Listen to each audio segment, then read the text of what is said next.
혹시 글쓰기, 생각만 해도 머리가 지끈거리고 부담스럽지 않으세요? 그렇다면 정말 잘 오셨습니다. 오늘은 전 청와대 연설비서관이었던 강원국 작가의 통찰을 통해서요, 이 스트레스 가득한 글쓰기를 아주 즐거운 과정으로 바꾸는 정말 놀라운 비결들을 한번 알아보겠습니다. 우리 모두 이 기분 알죠? 눈앞에 덩그러니 놓인 하얀 빈 페이지, 그리고 그 위에서 나를 재촉하는 것처럼 깜빡이는 커서. 대체 어디서부터 시작해야 할지 막막하고 글쓰기라는 게 꼭 넘지 못할 거대한 산처럼 느껴지잖아요. 왜 우리는 글쓰기 앞에서 항상 이렇게 작아지는 걸까요? 하지만 만약에요, 이 모든 어려움을 한 번에 뒤집을 수 있는 4개의 강력한 열쇠가 있다면 어떨 것 같으세요? 강원국 작가가 제안하는 누구나 오늘 당장 써먹을 수 있는 아주 효과적인 글쓰기 비결들 지금부터 하나씩 열어보겠습니다. 자, 그래서 오늘 우리가 함께 알아볼 4가지 핵심 전략은 바로 이겁니다. 첫째, 문단으로 조립하기. 둘째, 조금씩 보태쓰기. 셋째, 시간을 지배하기. 그리고 마지막으로 넷째, 글 동무와 함께 쓰기. 좋아요. 그럼 첫 번째 열쇠부터 바로 들어가 보죠. 첫 번째 비결은요, 우리가 글쓰기에 대해 갖고 있던 고정관념을 와르르 무너뜨리는 데서부터 시작해요. 글쓰기는요, 처음부터 끝까지 쭉 달려가는 마라톤 경주가 아니라는 겁니다. 오히려 여러 개의 완성된 블럭을 자유롭게 조립하는 그런 프로젝트에 훨씬 더 가깝습니다. 자, 왼쪽 그림 먼저 보세요. 이게 바로 우리가 흔히 쓰는 컨베이어 벨트 방식이에요. 첫 문장부터 순서대로 논리적으로 완벽하게 써내려가야 한다는 그 압박감. 사실 인지심리학적으로 보면 이건 우리 뇌에 엄청난 과부하를 주는 일이거든요. 그런데 강원국 작가가 제안하는 건 바로 이 오른쪽 배를 만드는 조선 방식입니다. 각 부품, 그러니까 문단을 따로따로 완벽하게 만든 다음에 맨 마지막에 이걸 합치는 거죠. 이 방식만으로도 스트레스가 정말 극적으로 줄어듭니다. 그럼 이 조선 방식 어떻게 하는 거냐고요? 아주 간단합니다. 딱 3단계만 기억하시면 돼요. 먼저 머릿속에 떠오르는 아이디어를 그냥 막 나열하세요.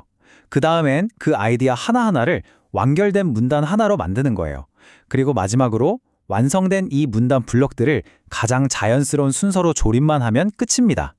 이렇게 하면 우리 뇌가 한 번에 딱 한 가지에만 집중할 수 있어서 과부하를 피할 수 있는 거죠. 좋아요. 이제 그래프뼈대를 어떻게 세우는지는 알았어요. 그럼 그 안에 살을 붙이는 건 어떻게 해야 할까요? 이걸 오늘 다 완성해야 돼 하는 압박감 없이 글쓰기를 시작하는 두 번째 비결, 바로 알아보겠습니다. 우리는 보통 글 잘 쓰는 사람들은 막 영감이 떠오르면 단숨에 명문을 쫙 써내려갈 거라고 상상하잖아요. 근데요, 강원국 작가는 아주 단호하게 말합니다. 그거 다 신화일 뿐이라고요. 진짜 비결은 한 번에 끝내는 게 아니라 조금씩, 아주 조금씩 쌓아가는 데 있습니다. 그 해법이 바로 보태기, 말 그대로 조금씩 더해나가는 글쓰기입니다. 일단 딱 한 문장이라도 써서 시작에 닻을 내려놓는 거예요. 그러면 우리 뇌는 그 글을 아직 해결되지 않은 과제로 딱 인식하고 우리가 다른 일을 하는 동안에도 무의식 속에서 계속 그 주제에 대한 아이디어를 찾기 시작해요. 마치 컴퓨터 백그라운드에서 프로그램이 계속 돌아가는 거랑 똑같죠.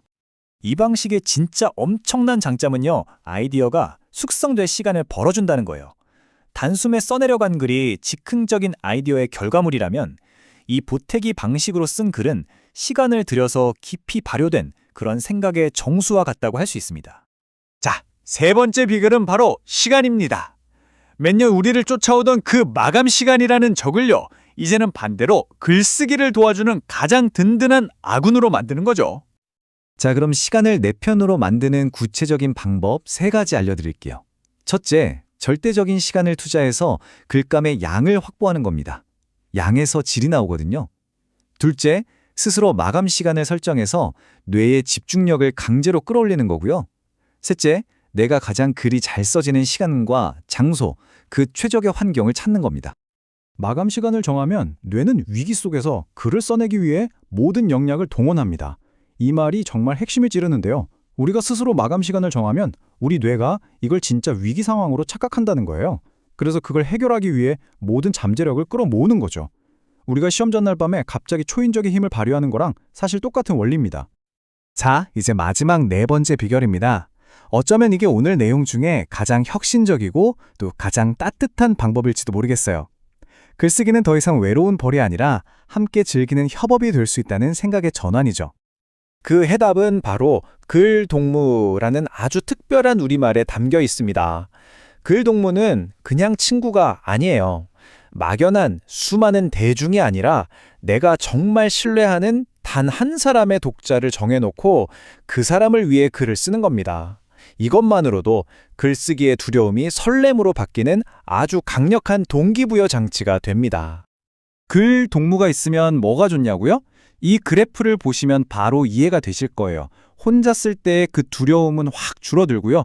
함께 의견을 나누면서 집단지성은 오히려 높아집니다. 결국 서로의 성장을 이끌어주면서 혼자 끙끙대던 고통스러운 과정이 즐거운 동반 여정으로 바뀌는 거죠. 그런데 이 그 동무 관계가 잘 유지되려면 아주 중요한 황금요리 하나 있어요. 그게 뭐냐면 바로 칭찬할 점부터 찾아내기입니다. 의무적으로라도 칭찬할 부분을 찾다 보면요. 비판적인 시각으로 볼 때보다 훨씬 더 깊이 있게 글을 읽게 되고 그러면서 좋은 글의 조건이 뭔지 스스로 배우게 되는 효과가 있습니다.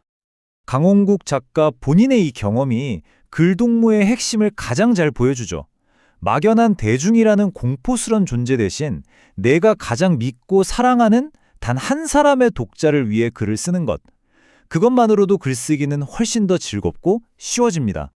자, 이제 오늘 이야기했던 4가지 비결을 한번 정리해볼까요? 그리고 이 비결들을 어떻게 여러분의 글쓰기에 적용할 수 있을지 한번 생각해보는 시간을 갖겠습니다.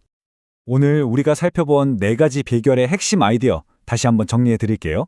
첫째, 처음부터 순서대로 쓰지 말고 문단으로 조립하세요.